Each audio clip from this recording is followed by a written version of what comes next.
اهدنا الصراط المستقيم.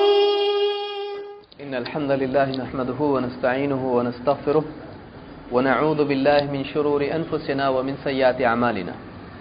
من يهده الله فلا مضل له ومن يضلل فلا هادي له وأشهد أن لا إله إلا الله وحده لا شريك له وأشهد أن محمدا عبده ورسوله. أما بعد فإن خير الحديث كتاب الله وخير الهدي هدي محمد صلى الله عليه وسلم وشر الأمور محدثاتها وكل محدثة بدعة وكل بدعة ضلالة وكل ضلالة في النار. قال سبحانه وتعالى وما آتاكم الرسول فخذوه وما نهاكم عنه فانتهوا. پچھلے درس میں انکار حدیث سے متعلق کچھ بنیادی باتیں بطور مقدمہ ہم نے دیکھی تھی. آج کے درس میں بلا تمہید میں اصل موضوع کی طرف آتے ہوئے کچھ بنیادی باتیں ذکر کروں گا. جیسا کہ میں نے پچھلے درس میں ذکر کیا تھا کہ انکار حدیث سے متعلق 4 قسم کے لوگ پائے جاتے ہیں. ایک وہ لوگ ہیں جو اللہ کے نبی صلی اللہ علیہ وسلم کی رسالت کی حیثیت کو بس ایسا تسلیم کرتے ہیں کہ اللہ تعالیٰ نے قرآن دیا اور رسول کے ذمے صرف اس قرآن کا پہنچانا تھا. لوگوں کو اللہ کے رسول نے قرآن پہنچا دیا، پڑھ کے سنا دیا، ذمہ داری ختم. ایسے لوگ، یہ جو پہلا گروہ ہے منکرین حدیث میں سے، یہ رسول اللہ صلی اللہ علیہ وسلم کی حیثیت کو بس اتنا ہی تسلیم کرتا ہے کہ آپ کا کام قرآن کا سنا دینا تھا. آپ کی باتوں کو، آپ کی تعلیمات کو، آپ کے اقوال کو وہ حجت اور دلیل تسلیم نہیں کرتے ہیں. دوسرے وہ لوگ ہیں جو اللہ کے نبی صلی اللہ علیہ وسلم کے بارے میں زمانی طور پر ایک حاکم کے اعتبار سے آپ کی باتوں کو تسلیم کرتے ہیں، یعنی آپ کی اس حیثیت کو مانتے ہیں کہ ہاں رسول کی بات ماننا بھی ضروری تھا، لیکن یہ اسی دور کے لیے خاص تھا جس میں خود اللہ کے رسول صلی اللہ علیہ وسلم تھے. آپ صلی اللہ علیہ وسلم جب دنیا سے چلے گئے تو آپ کی وہ حیثیت اب وہ باقی نہیں رہی. آپ کے اقوال آپ کے زمانے کے لیے تھے. جیسے ایک حاکم اور ایک بادشاہ اور ایک خلیفہ ہے، جو بھی ہوتا ہے، حکمراں ہوتا ہے، تو جو بھی حکم وہ دیتا ہے اس کے حکم ماننے ہوتے ہیں. تو یہ زمانی طور پر ہے، یہ اس زمانے کے لیے تھا، بعد کے لیے نہیں ہے. دوسرا گروہ یہ، دوسری سوچ یہ ہے، دوسرے قسم کے لوگ وہ ہیں. تیسرے وہ لوگ ہیں جو اللہ کے نبی صلی اللہ علیہ وسلم کی باتوں کی شرعی حیثیت کو تسلیم کرتے ہیں، لیکن ان کا کہنا یہ ہے کہ اللہ کے نبی صلی اللہ علیہ وسلم کی تعلیمات میں، آپ کی باتوں میں بعد کے دور میں، بلکہ بعد کے کہنے کے مطابق اسی دور سے لوگوں نے اپنی طرف سے اضافہ شروع کر دیا تھا، یا انجانے میں بہت ساری غلطیوں کی وجہ سے، لاپرواہی کی وجہ سے اللہ کے نبی صلی اللہ علیہ وسلم کی باتوں میں کمی زیادتی ہو گئی. اس کا لازمی نتیجہ یہ ہوا کہ آج ہمارے سامنے بہت ساری حدیثیں ہیں جن میں صحیح اور غیر صحیح، معتبر اور غیر معتبر کا فرق کرنا ہمارے لیے ممکن نہیں ہے. اور ان لوگوں کا کہنا، ایسے لوگوں کا یا تو دعویٰ ہوتا ہے یا تو شبہ ہوتا ہے، یا تو دعویٰ ہوتا ہے یا پھر شبہ ہوتا ہے کہ جتنی سندیں ہیں جو حدیث کے بارے میں گھڑی گئی ہیں، یہ ساری کی ساری سندیں معتبر نہیں ہیں، لوگوں نے اپنی طرف سے سندیں جوڑ دی ہیں. تو ایک طبقہ یہ بھی ہے جو یہ مانتا ہے کہ حدیث میں بہت سی ملاوٹ ہو چکی ہے اور آج صحیح اور غلط، معتبر اور غیر معتبر کا فرق کرنا ممکن نہیں ہے. اگرچہ وہ اس کو تسلیم کرتا ہے کہ حدیث کی شرعی حیثیت ہے، لیکن وہ آج ہمارے سامنے فرق کرنے کا ذریعہ نہیں ہے، کوئی پیمانہ نہیں جس سے ہم فرق کر سکیں. اس لیے مشکوک کو چھوڑ دینا زیادہ اچھا ہے. اور چوتھے وہ لوگ ہیں جو حدیث کی شرعی حیثیت آج بھی مانتے ہیں، لیکن ان کا ماننا مشروط ہوتا ہے، یہ شرط کے ساتھ مانتے ہیں۔ کیسے؟ وہ کہتے ہیں کہ حدیثیں وہ ہم مانیں گے جو قرآن سے ٹکراتی نہ ہو، ہم حدیثیں مانیں گے تو وہ حدیثیں مانیں گے جو سائنس سے ٹکراتی نہ ہو، جو عقل سے ٹکراتی نہ ہو، اور ہر ایک کے اپنے اپنے سوچنے کے پیمانے ہیں، ذرا سا شبہ ہو گیا بغیر کسی علمی تیاری کے، بغیر کسی علمی بنیاد کے، بس ان کے دل کو وہ حدیث شک والی بن گئی، ان کے حدیث کے لیے، ان کے دل کے لیے وہ حدیث مشکوک ہو گئی، انہوں نے حدیث کا انکار کر دیا۔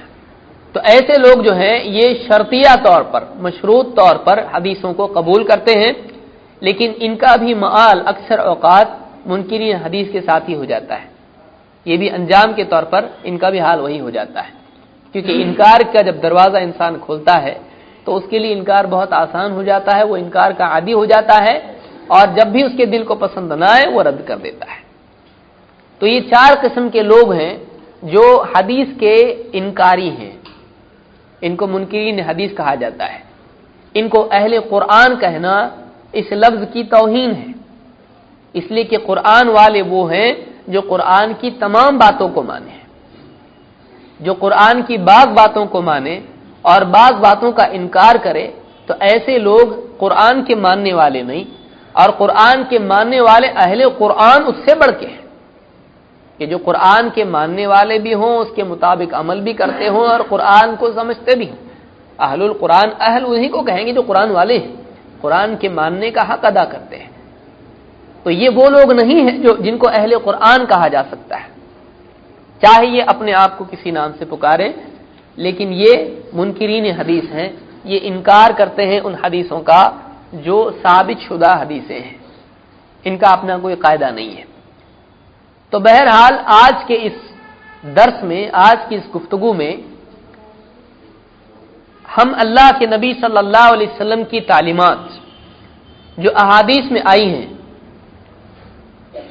جو اللہ کے نبی صلی اللہ علیہ وسلم کی باتیں ہیں جو آپ نے صحابہ سے کی، چاہے وہ قرآن کے سمجھانے کے اعتبار سے ہو، چاہے وہ کوئی شرعی حکم کے اعتبار سے ہو، چاہے وہ منع کے اعتبار سے ہو، چاہے وہ تعبدی امور کے اعتبار سے ہو، 4 باتیں ہیں۔ ایک مسلمان کے لیے اللہ کے نبی صلی اللہ علیہ وسلم کی نسبت سے 4 باتوں کا خیال رکھنا ضروری ہے شرعی احکام کے تعلق سے۔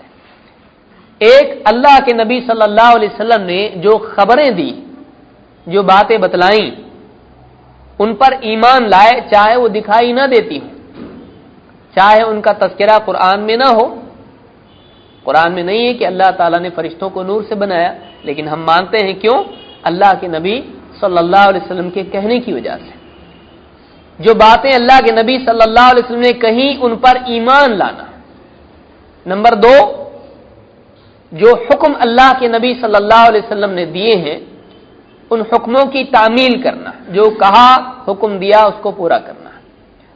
نمبر 3، جن باتوں سے اللہ کے نبی صلی اللہ علیہ وسلم نے منع کیا، چاہے وہ قرآن میں ہو یا نہ ہو، ان سے رک جانا، وہ حرام ہے، اس کا کرنا جائز نہیں۔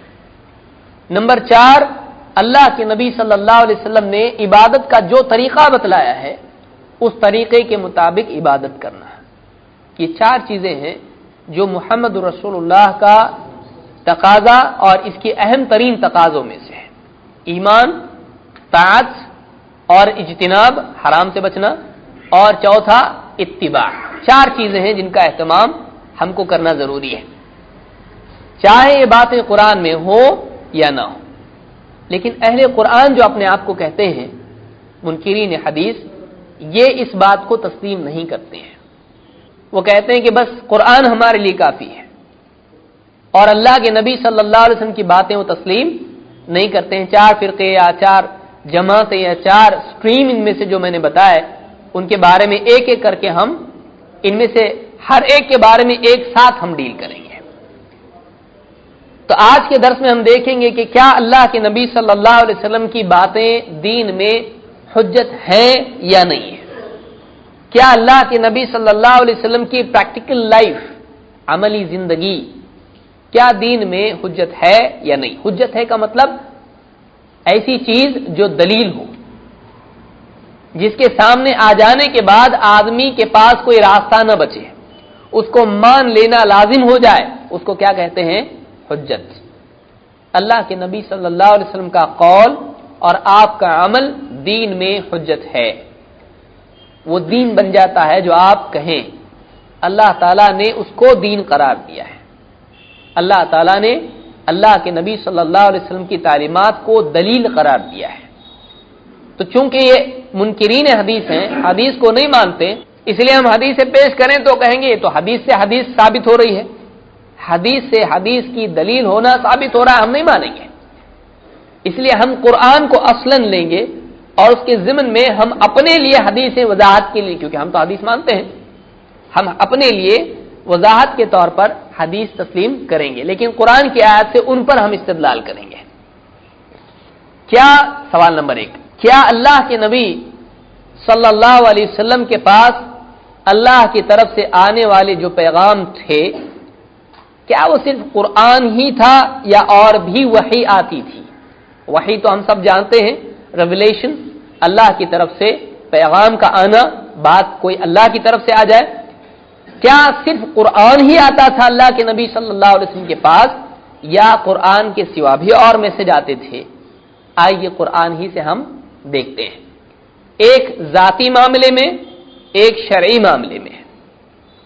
اللہ تعالیٰ قرآن کریم میں فرماتا ہے وَإِذْ أَسَرَّ النَّبِيُّ إِلَى بَعْضِ أَزْوَاجِهِ حَدِيثًا، اور جب نبی نے اپنی کسی بیوی کے پاس کسی بات کی سرگوشی کی، گفتگو کی، سب سے چھپ چھپا کے، کسی کو بتایا نہیں۔ اذ اسر النبی الی بعض ازواجہ حدیثا، کوئی راز کی بات کہی بیوی سے، فلما نبأت به واظہرہ اللہ علیہ، جب اس بیوی نے اس کی خبر کر دی کسی اور کو، نبأت به، فلما نبأت به، اس بیوی نے کسی اور کو بات بتلا دی، نبأ خبر دینا، وَأَظْهَرَهُ اللَّهُ عَلَيْهِ، اور اللہ نے اپنے نبی پر ظاہر کر دیا کہ تمہاری بیوی نے وہ بات ظاہر کر دی جو تم نے اس کو چھپانے کے لیے کہی تھی۔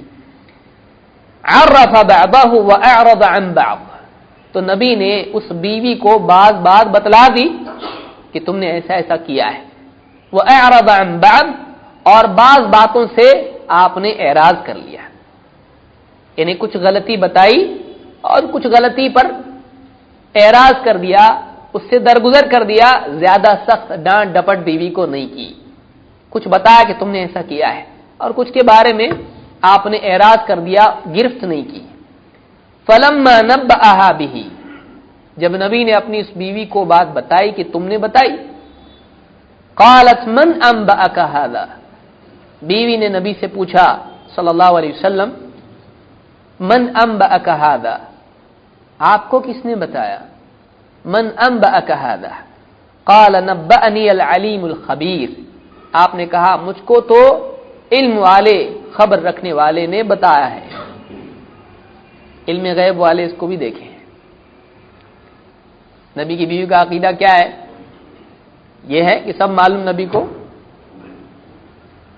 نبی صلی اللہ علیہ وسلم کی بیوی پوچھ رہی آپ کو کس نے بتایا، یعنی بیوی یہ سمجھتی ہے کہ آپ کو معلوم نہیں ہونا چاہیے، ایسے کیسے معلوم ہو گیا؟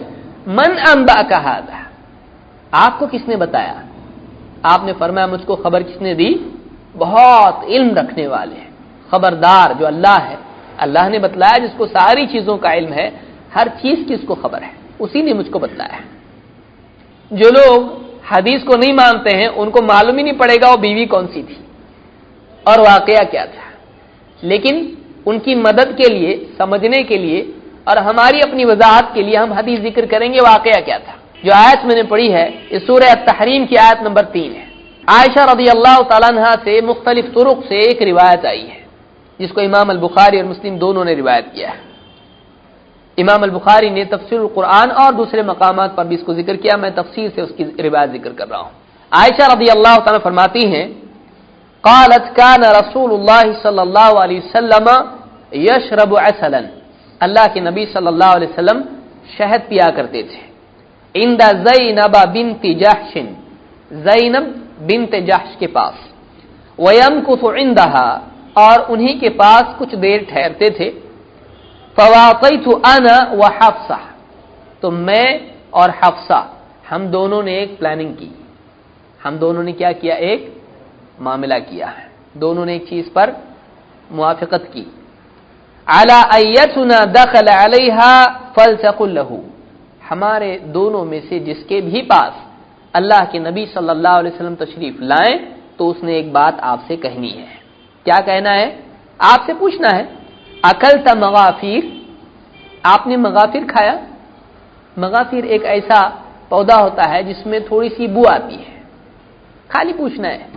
اکلت مغافیر جو شہد کے ساتھ ہوتا ہے، کچھ شہد ایسے ہوتے ہیں جو مغافر کے اس سے یعنی شہد کی مکھی لیتی ہے، تو یہ معروف تھا عربوں میں.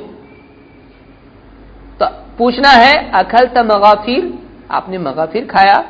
انی اجد منک ریح مغافیر، مجھ کو آپ سے مغافیر کی بو محسوس ہوتی ہے. تو آپ سے جب داخل ہوئے آپ تو اس طرح سے انہوں نے پوچھا. قال لا، آپ نے کہا نہیں میں نے مغافر نہیں کھایا ہے. ولکنی کنت اشرب عسلا، لیکن میں نے شہد پیا ہے. یعنی یہ جو بو ہے اگر لگ رہی ہے تو شہد میں بھی آتی ہے، تو میں نے شہد پیا ہے. عند زینب بنت جحش، زینب بنت جحش کے پاس. فلن اعود له وقد حلفت، میں قسم کھاتا ہوں کہ اب میں واپس نہیں جاؤں گا، یعنی میں واپس یہ نہیں پیوں گا، واپس شہد میں نہیں پیوں گا. زینب بنت جحش کے پاس آپ نے قسم کھا لی. لا تخبری بذلک احدا، لیکن یہ بات کسی کو بتانا مت کہ میں نے قسم کھائی ہے کہ میں اب زینب بنت جحش کے پاس شہد نہیں پیوں گا. یہ جو قسم کھائی ہے لا تخبری بذلک احدا، یہ جو حکم تھا کوئی شرعی حکم نہیں تھا، یہ شوہر کا بیوی کو بتانا تھا. لیکن حضرت عائشہ رضی اللہ تعالی نے جب یہ بات حضرت حفصہ کو بتا دی تو اللہ تعالیٰ نے اپنے نبی کو بتا دیا. یہاں سے انفارمیشن وہاں گئی، اوپر سے انفارمیشن نبی کو آ گئی. آپ نے جو کہا تھا کہ بتانا مت، عائشہ نے وہ بتا دیا حفصہ کو. اللہ کے نبی صلی اللہ علیہ وسلم نے عائشہ سے کہا تو نے بتایا؟ آپ کو کس نے بتایا؟ کہا کہ مجھ کو اللہ نے بتایا. تو یہ وہ واقعہ ہے جو اللہ کے نبی صلی اللہ علیہ وسلم کی زندگی میں پیش آیا. سوال یہ ہے کہ اللہ نے جو نبی کو خبر دی کیا وہ خبر قرآن میں ہے کہ اللہ نے کیا بتایا؟ قرآن میں وہ نہیں ہے. تو معلوم یہ ہوا کہ قرآن کے سوا بھی اللہ کے نبی صلی اللہ علیہ وسلم کو اللہ کی طرف سے میسجز آتے تھے، چاہے وہ ذاتی زندگی کے بارے میں کیوں نہ ہو. قرآن ہی سے ثابت ہوا کہ اللہ کے نبی صلی اللہ علیہ وسلم کے پاس اللہ کی طرف سے خبریں آیا کرتی تھیں، چاہے وہ ذاتی زندگی کے بارے ہی میں کیوں نہ ہو. تو اس سے قرآن سے ہٹ کے بھی ایک وحی ثابت ہوتی ہے. سمجھ میں آ رہی بات؟ بہت سلو چل رہا ہوں میں. قرآن جو آج ہمارے سامنے ہے دفتین میں، اس سے ہٹ کے بھی نبی کے پاس میسج آتا تھا. کبھی جبریل لاتے تھے، کبھی ڈائریکٹ اللہ کی طرف سے میسج آتا تھا. تو اللہ کے نبی صلی اللہ علیہ وسلم کے پاس اللہ کی طرف سے پیغام جو آیا کرتا تھا، ایک تو قرآن تھا جو امت کے لیے تھا اور اس کے الفاظ بھی بالکل متعین تھے جو اللہ کی طرف سے آتے تھے، وہی لفظ نبی نے پڑھ کے سنانا ہے، یتلو علیہم آیاتہ. لیکن کبھی ذاتی زندگی میں بھی اللہ کے نبی صلی اللہ علیہ وسلم کے پاس اللہ کی طرف سے انفارمیشن آتی تھی، چاہے وہ ذاتی زندگی کی کیوں نہ ہو، لیکن آتی تھی. قرآن سے اتنا ثابت ہوا کہ قرآن کے سوا بھی وحی آتی تھی. کیا صرف ذاتی زندگی کے ساتھ مقید تھی؟ پرسنل لائف میں میسج آتا، ٹھیک ہے پرسنل لائف میں آتا تھا، شریعت میں نہیں آتا تھا، ایسا ہے نہیں. دین کے معاملات میں بھی قرآن کے سوا احکام اللہ کے نبی صلی اللہ علیہ وسلم کے پاس آیا کرتے تھے. اس کا ثبوت خود قرآن کریم سے ملتا ہے. آئیے دیکھتے ہیں لمبا حصہ قرآن کریم کا. سورۃ البقرہ آیت نمبر 142 سے 144 تک آپ پڑھیں. اللہ تعالیٰ فرماتا ہے سَيَقُولُ السُّفَهَاءُ مِنَ النَّاسِ، لوگوں میں سے کچھ سفہا احمق قسم کے لوگ، بے وقوف لوگ یہ کہیں گے ما ولاہم عن قبلتہم التی کانوا علیہا، ان لوگوں کو جس قبلے پر یہ تھے اس سے کس چیز نے پھیر دیا، جس قبلے پر یہ پہلے سے تھے ان کو اس قبلے سے کس چیز نے پھیر دیا؟ قل للہ المشرق والمغرب، تو آپ کہیے کہ مشرق اور مغرب تو اللہ ہی کے لیے ہے، مشرق اور مغرب تو اللہ ہی کے لیے ہے۔ یہدی من یشاء الی صراط مستقیم، اللہ تعالی جس کو چاہتا ہے صراط مستقیم کی ہدایت دے دیتا ہے۔ جاہل لوگ کہیں گے، بیوقوف قسم کے لوگ، احمق قسم کے لوگ کہیں گے، سفہا، جس قبلے پہ یہ لوگ تھے یہ قبلہ بدل کیسے گیا؟ کیا چیز تھی جس کی وجہ سے وہ قبلے سے پھر گئے؟ ما ولاہم عن قبلتہم التی کانوا علیہا، جس قبلے پر یہ تھے اس قبلے سے کیا چیز ہے جس نے ان کو پھیر دیا؟ وَكَذَلِكَ جَعَلْنَاكُمْ أُمَّةً وَسَطًا، اور ایسے ہی ہم نے تم کو ایک منتخب چنی ہوئی امت بنایا ہے مسلمانوں کے بارے میں، صحابہ کے بارے میں، لِتَكُونُوا شُهَدَاءَ عَلَى النَّاسِ، تاکہ تم لوگوں پر گواہ بن جاؤ، وَيَكُونَ الرَّسُولُ عَلَيْكُمْ شَهِيدًا، اور تاکہ رسول تم پر شہید گواہ ہو جائے۔ وَمَا جَعَلْنَا الْقِبْلَةَ الَّتِي كُنْتَ عَلَيْهَا، اور اے نبی جس قبلے پر آپ تھے، قبلہ آپ سمجھ رہے ہیں جس کی طرف ہم نماز پڑھ کے رخ کر کے نماز پڑھتے ہیں اس کو قبلہ کہتے ہیں۔ وَمَا جَعَلْنَا الْقِبْلَةَ الَّتِي كُنْتَ عَلَيْهَا، اے نبی آپ جس قبلے پر پہلے تھے وہ جو قبلہ ہم نے آپ کے لیے بنایا تھا، اس کو یاد رکھیے۔ وَمَا جَعَلْنَا الْقِبْلَةَ الَّتِي كُنْتَ عَلَيْهَا، جو ہم نے آپ کے لیے قبلہ بنایا تھا جس پر آپ اب تک تھے، وہ اسی لیے بنایا تھا إِلَّا لِنَعْلَمَ مَن يَتَّبِعُ الرَّسُولَ مِمَّن يَنقَلِبُ عَلَى عَقِبَيْهِ، تاکہ یہ بات معلوم ہو جائے، تاکہ یہ بات ظاہر ہو جائے کہ کون ہے جو رسول کی اتباع کرتا ہے اور کون ہے جو الٹے پاؤں پھر جاتا ہے۔ وَإِن كَانَتْ لَكَبِيرَةً إِلَّا عَلَى الَّذِينَ هَدَى اللَّهُ، اور یہ بہت بھاری چیز ہے ہاں ان پر نہیں جو جن کو اللہ تعالیٰ نے ہدایت دی ہے۔ قبلے کا بدل جانا ایک بہت بڑی آزمائش کی بات ہے، ہاں ان لوگوں کے لیے نہیں جو جن کو اللہ نے ہدایت دی ہے، جن کے دلوں میں ایمان ہے، تقویٰ ہے، جن کے دلوں میں کسی کی پرواہ نہیں، جو اللہ بولے اللہ کا حکم آیا ہم کریں گے، تو یہ سب کے لیے لوگوں کے لیے بہت بھاری بات ہے۔ لیکن جن کو اللہ ہدایت دے دے ان کے لیے کوئی مشکل چیز نہیں ہے کہ ایک قبلے سے دوسرے قبلے کی طرف رخ کریں۔ وَمَا كَانَ اللَّهُ لِيُضِيعَ إِيمَانَكُمْ، اور یہ بھی یاد رکھو کہ اللہ تعالیٰ تمہارے ایمان کو ضائع نہیں کرے گا، یعنی اس سے پہلے جو تم نے نماز پڑھی ہے، جس یقین کے ساتھ پڑھی ہے، جس عقیدے کے ساتھ پڑھی ہے، اللہ تعالیٰ تمہاری ان نمازوں کو ضائع نہیں کرے گا۔ وَمَا كَانَ اللَّهُ لِيُضِيعَ إِيمَانَكُمْ إِنَّ اللَّهَ بِالنَّاسِ لَرَءُوفٌ رَحِيمٌ، اللہ تعالیٰ لوگوں پر بڑا رؤوف، نرمی والا اور رحم کرنے والا ہے۔ قَدْ نَرَى تَقَلُّبَ وَجْهِكَ فِي السَّمَاءِ، اے نبی ہم نے آپ کے چہرے کا بار بار آسمان کی طرف پلٹنا اٹھنا دیکھ لیا۔ فَلَنُوَلِّيَنَّكَ قِبْلَةً تَرْضَاهَا، تو ہم آپ کا چہرہ آپ کو وہیں پھیر دیتے ہیں جہاں آپ کی رضا ہے، ہم آپ کو اسی قبلے کی طرف کیے دیتے ہیں جس میں آپ کی مرضی ہے۔ فَوَلِّ وَجْهَكَ شَطْرَ الْمَسْجِدِ الْحَرَامِ، تو آپ اپنے چہرے کو مسجد حرام کی سمت میں کر لیں، مسجد حرام کی ڈائریکشن میں آپ اپنے چہرے کو کر لیں۔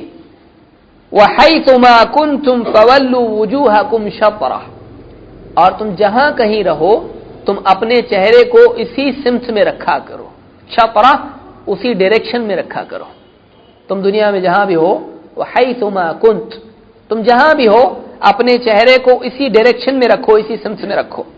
وَإِنَّ الَّذِينَ أُوتُوا الْكِتَابَ لَيَعْلَمُونَ أَنَّهُ الْحَقُّ مِنْ رَبِّهِمْ، اور وہ لوگ جن کو اس سے پہلے ہم کتاب دے چکے ہیں وہ یقیناً اس بات کا علم رکھتے ہیں، وہ برابر اس بات کو جانتے ہیں کہ یہ ان کے رب کی طرف سے حق ہے کہ قبلہ بدل چکا ہے، قبلہ بدلنے والا تھا، ایک نبی آنے والا تھا، ان کو معلوم ہے کہ قبلہ بدلنے والا ہے. وَمَا اللَّهُ بِغَافِلٍ عَمَّا يَعْمَلُونَ، اور اللہ تعالیٰ ان کی کرتوت سے غافل نہیں ہے. اللہ تعالیٰ ان کے اعمال سے غافل نہیں ہے. یہ سورہ البقرہ کی آیت نمبر 142 سے 144 تک ہے. کیا ثابت ہو رہا ہے اس سے؟ کون سا واقعہ ہے یہ؟ آپ جانتے ہوں گے، اور کوئی نہیں جانتا ہے تو جان لے کہ اسلام کی ابتدا میں آپ اس بات کو جانتے ہیں کہ ابراہیم علیہ السلام کے 2 بیٹے تھے. میں قدر تفصیل سے جا رہا ہوں تاکہ ایک ایک بات ہماری سمجھ میں آئے. ایک اسماعیل علیہ السلام اور ایک اسحاق علیہ السلام. اسماعیل علیہ السلام کی اولاد میں عرب میں کوئی نبی نہیں آیا سوائے محمد رسول اللہ صلی اللہ علیہ وسلم کے. اور اسماعیل علیہ السلام آ کے بس گئے عرب میں، مکہ میں، اور پھر ان کی اولاد پھر لوگ قبیلے ادھر ادھر سے بھی آئے، آبادی بڑھتی چلی گئی. کوئی نبی نہیں آیا سوائے اخیر میں محمد رسول اللہ صلی اللہ علیہ وسلم کے. بہت بڑا عرصہ بیچ میں ہے. اور دوسرے بیٹے ہیں اسحاق علیہ السلام. ان کی اولاد میں بالکل ایک کے بعد ایک نسل در نسل نبیوں کا سلسلہ چلتا رہا، لمبا سلسلہ نبیوں کا تھا. اور ان کا جو مرکز تھا الذی بارکنا حولہ، مسجد اقصی تھا، بیت المقدس تھا. وہی انبیاء کا سلسلہ چلتا رہا اور وہی قبلہ تھا لوگوں کے لیے. نماز جو پڑھی جاتی تھی بیت المقدس کی طرف رخ کر کے پڑھی جاتی تھی. یہ پچھلے نبیوں کا طریقہ تھا جو اللہ کے حکم سے اللہ کی شریعت تھا. اور وہی ابتدائی دور میں جب اللہ کے نبی صلی اللہ علیہ وسلم نبی بنے تو شروعات میں اللہ کی طرف سے اسی کو قبلہ قرار دیا گیا تھا. نبی صلی اللہ علیہ وسلم اسی قبلے کی طرف، مسجد اقصی کی طرف رخ کر کے نماز پڑھا کرتے تھے، مکہ میں بھی اور مدینہ میں بھی کافی وقت تک، 1.5 سال کے قریب، 1.5 سال تک ادھر ہی رک کر کے نماز پڑھتے تھے. اس کے بعد اللہ تعالیٰ نے یہ حکم نازل کیا. سوال یہ ہے کہ اللہ تعالیٰ نے اس قرآن میں کہاں ہے مسجد اقصی کی طرف نماز پڑھو؟ قرآن میں کہاں ہے؟ جو لوگ یہ کہتے ہیں کہ بس جو قرآن میں وہی ماننا ہے، جو قرآن میں ہے وہی شریعت ہے. سوال یہ ہے کہ اللہ کے نبی صلی اللہ علیہ وسلم اتنا لمبا زمانہ مکہ کا اور ابتدائی دور مدینہ کا نمازیں بیت المقدس کی طرف پڑھتے رہے، تو اس کا حکم قرآن میں کہاں ہے؟ قرآن میں تو بتایا جا رہا ہے کہ اب تک اب دیکھیے 2 جملے اس میں سے پڑھ رہا ہوں. ما ولاہم عن قبلتہم التی کانوا علیہا، جس قبلے پر یہ تھے، جاہل لوگ کہیں گے کہ اس قبلے سے کیا چیز ہے جس نے ان کو پھیر دیا. تو معلوم ہوا کہ اس حکم کے آنے سے پہلے بقرہ سورۃ البقرہ مدنی ہے. مکہ کے 13 سال اور اس میں جو معراج میں نماز ملی، اور قبلہ کہاں نماز منہ کر کے پڑھتے تھے، رخ کہاں ہوتا تھا، اس کا حکم اس سے پھر رہے ہیں، اس قبلے سے. تو جاہل پوچھیں گے کہ تم کو کیا چیز ہے جس نے اس قبلے سے پھیر دیا.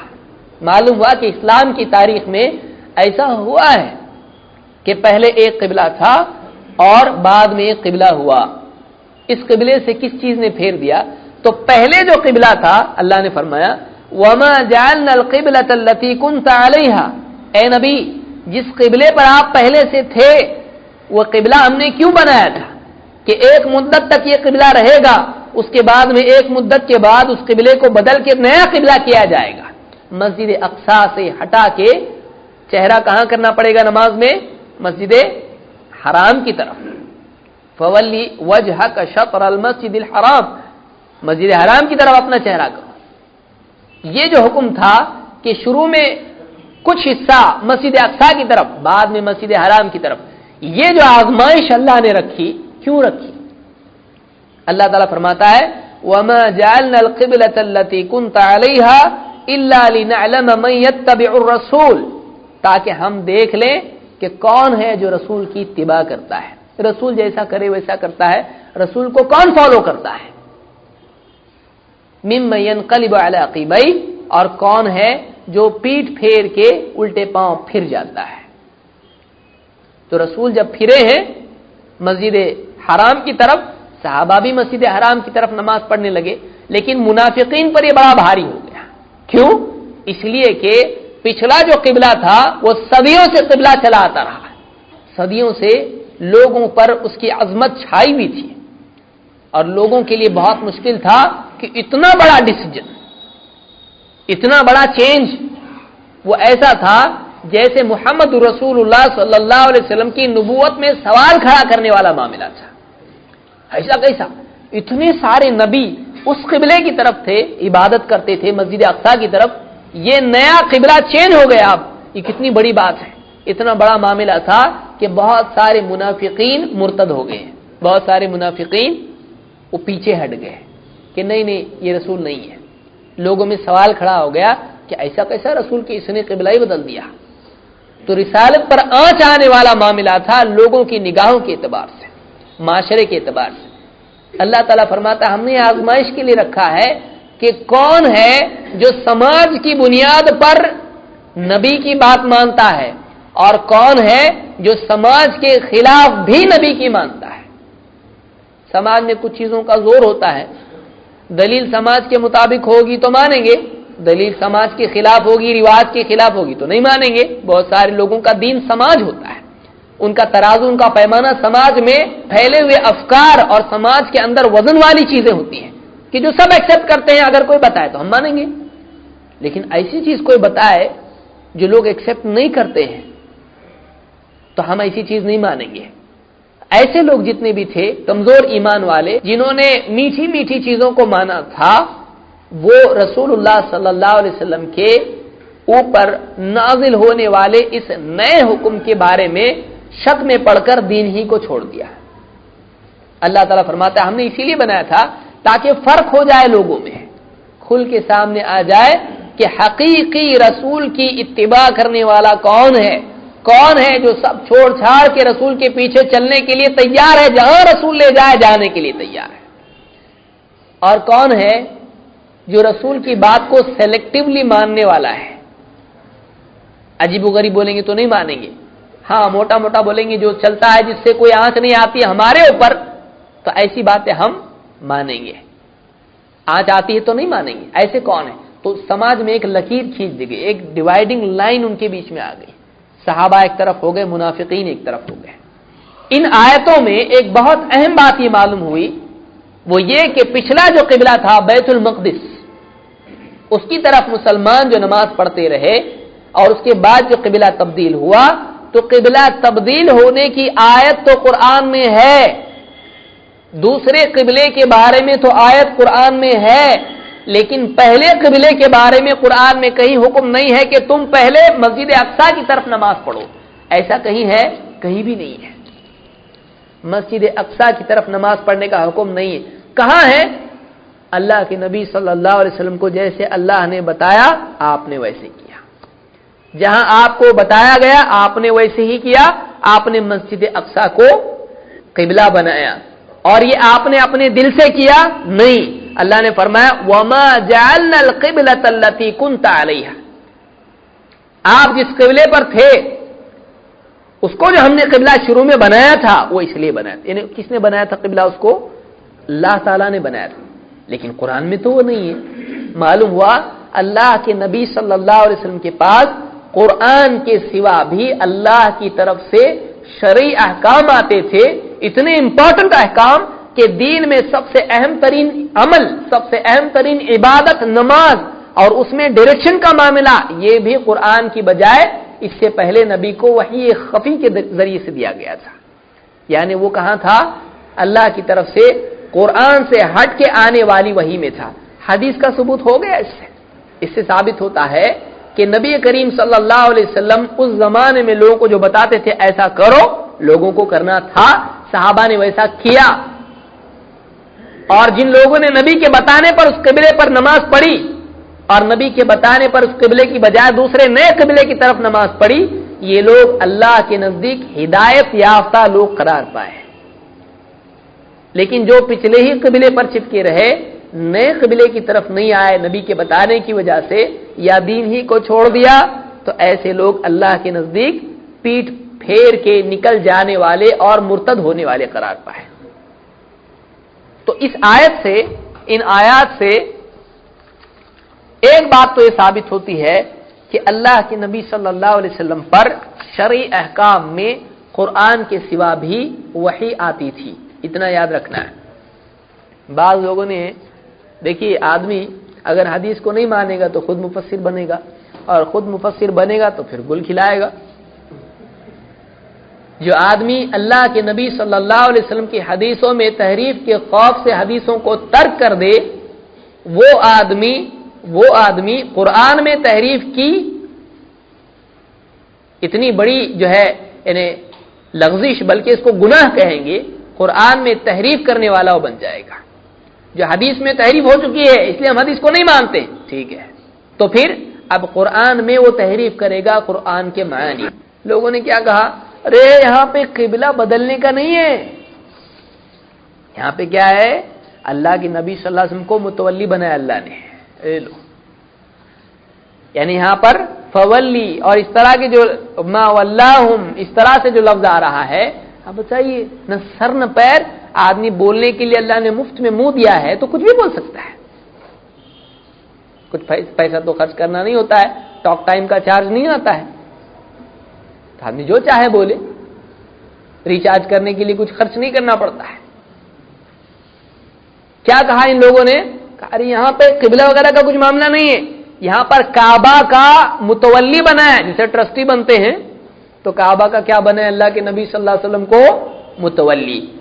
تو پہلے سے ادھر ہی پڑھتے تھے، لیکن اب کیا ہو گئے، آپ متولی بھی بنے۔ آپ بتائیے یعنی کیا ہے یہ، کتنی بڑی جہالت ہے۔ یہاں پر ڈائریکشن کی بات ہو رہی ہے، یہاں پر ایک آدمی متولی ہے، اللہ کے نبی صلی اللہ علیہ وسلم ہے، سارے صحابہ کے بارے ما ولاہم عن قبلتہم، عن تحویل اور تصریف کے لیے آ رہا ہے، ولاہم عن قبلتہم التی کانوا علیہا، ماضی ہے، علیہا ہے، متولی کے لیے علیہا کا لفظ آتا ہے، تولاہ اس طرح سے لفظ آتا ہے، لیکن یہاں پر واللہم کے ساتھ علیہا بھی تو ہے نا، تو عربی زبان میں گنجائش نہیں، اتنی بہادری اور اتنی ڈیرنگ کرنے پہ آ جاتا ہے آدمی جب قرآن کو حدیثوں کے سوا سمجھنے کی، سلف کے اقوال کے سوا سمجھنے کی کوشش کرتا ہے۔ پورا ہسٹری نکال دیے تو اب کیا کرنا ہے، اب دل میں جو آئے وہ مانی لو، تھوڑی سی عربی میں پڑھائی کر لی، بس اس کے بعد جو مطلب سمجھ میں آ رہا لیتے چلے جاؤ۔ تو بعض لوگوں نے کہا، ان لوگوں نے جنہوں نے حدیث کا انکار کیا، انہوں نے کہا یہاں پہ ڈائریکشن کا معاملہ نہیں ہے، یہاں پر کیا ہے، نبی صلی اللہ علیہ وسلم کو کعبہ کا متولی بنایا گیا، مسجد حرام کا متولی ٹرسٹی بنایا گیا، جیسے ٹرسٹی ہمارے یہاں ہوتا ہے۔ حالانکہ یہاں پر کئی جملے ہیں جو اس کا انکار کرتے ہیں، جیسے ما ولاہم، یہاں یہ بتلا رہا ہے سارے صحابہ کے بھی ذکر ہو رہا ہے، مسلمانوں کا ذکر ہو رہا ہے، سب کے سب کو ٹرسٹی بنایا کعبہ کا، ایسا ہوتا سب کے سب متولی نہیں۔ اسی طرح سے عن آ رہا ہے، ایک جگہ سے دوسری جگہ، ایک طرف سے دوسری طرف کا ڈائریکشن چینج ہو رہا ہے۔ اسی طرح سے مشرق اور مغرب کا ذکر ہو رہا ہے کہ اللہ ہی کے لیے مشرق اور مغرب ہے، تو ڈائریکشن کا کوئی مسئلہ نہیں ہے، اللہ جہاں چاہے جس کو نماز کے لیے رخ کرنے کے لیے کہے، تو یہ بھی بتا رہا ہے کہ ڈائریکشن کا معاملہ ہے، متولی بننے کا معاملہ نہیں ہے۔ اسی طرح سے یہاں پر کہا گیا کہ وما جعلنا القبلۃ التی كنت علیہا، ماضی کا معاملہ ہے، اور علیہا سے معلوم ہو رہا ہے پہلے کوئی قبلہ تھا، پہلے کوئی قبلہ تھا، اور یہ آزمائش تھی لوگوں کے لیے۔ اسی طرح سے آگے اللہ نے فرمایا قد نرى تقلب وجهك في السماء فلنولينك قبلة ترضاها، اس قبلے کی طرف ہم آپ کو پھیر دیتے ہیں، فلنولينك۔ اسی طرح سے اللہ نے فرمایا فولی وجهك شطر المسجد الحرام، یہ تو ایک دم کلیئر کٹ ہے، جیسے دن میں سورج ہوتا ہے ویسا ہی ہے، تو آپ اپنے چہرے کو پھیر دیں مسجد حرام کی طرف۔ فولی وجهك، چہرہ متولی بنتا کیا کسی کا، تو پاگل پن ہے۔